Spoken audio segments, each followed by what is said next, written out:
Renungan hari kedua, rancangan terindah. Bacaan firman Tuhan dari Kejadian 1 ayat 26 sampai 31, demikian firman Tuhan. Berfirmanlah Allah, baiklah kita menjadikan manusia menurut gambar dan rupa kita, supaya mereka berkuasa atas ikan-ikan di laut dan burung-burung di udara, dan atas ternak dan atas seluruh bumi, dan atas segala binatang melata yang merayap di bumi. Maka Allah menciptakan manusia itu menurut gambarnya. Menurut gambar Allah diciptakannya dia, laki-laki dan perempuan diciptakannya mereka. Allah memberkati mereka. Lalu Allah berfirman kepada mereka, beranak cuculah dan bertambah banyak, penuhilah bumi dan taklukkanlah itu, berkuasalah atas ikan-ikan di laut dan burung-burung di udara dan atas segala binatang yang merayap di bumi. Berfirmanlah Allah, lihatlah, aku memberikan kepadamu segala tumbuh-tumbuhan yang berbiji di seluruh bumi, dan segala pohon-pohonan yang buahnya berbiji, itulah akan menjadi makananmu. Tetapi kepada segala binatang di bumi dan segala burung di udara dan segala yang merayap di bumi yang bernyawa, kuberikan segala tumbuh-tumbuhan hijau menjadi makanannya. Dan jadilah demikian.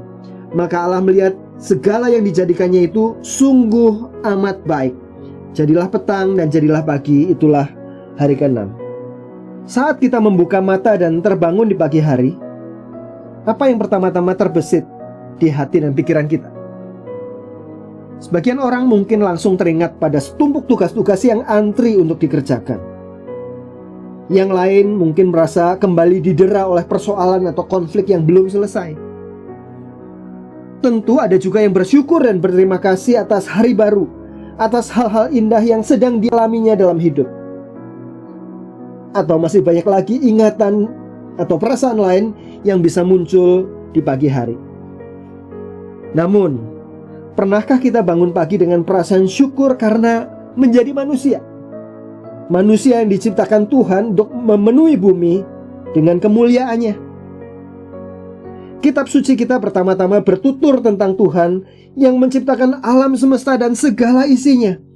Kisah kejadian langit dan bumi ini kemudian disempurnakan oleh Tuhan dengan menciptakan manusia sebagai karya agungnya. Ya, kita ada bukan secara kebetulan.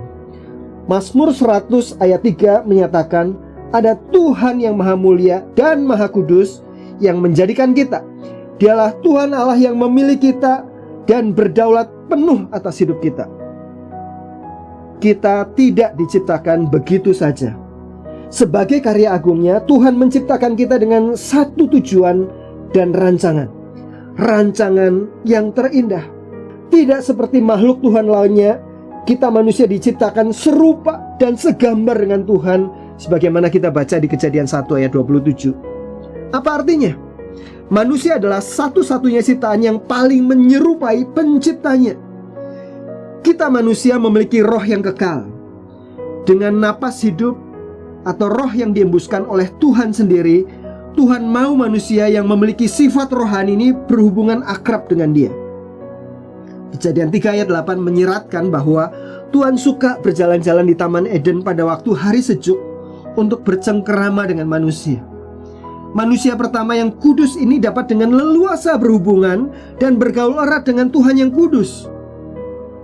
Manusia juga mewarisi sifat-sifat dan karakter Tuhan.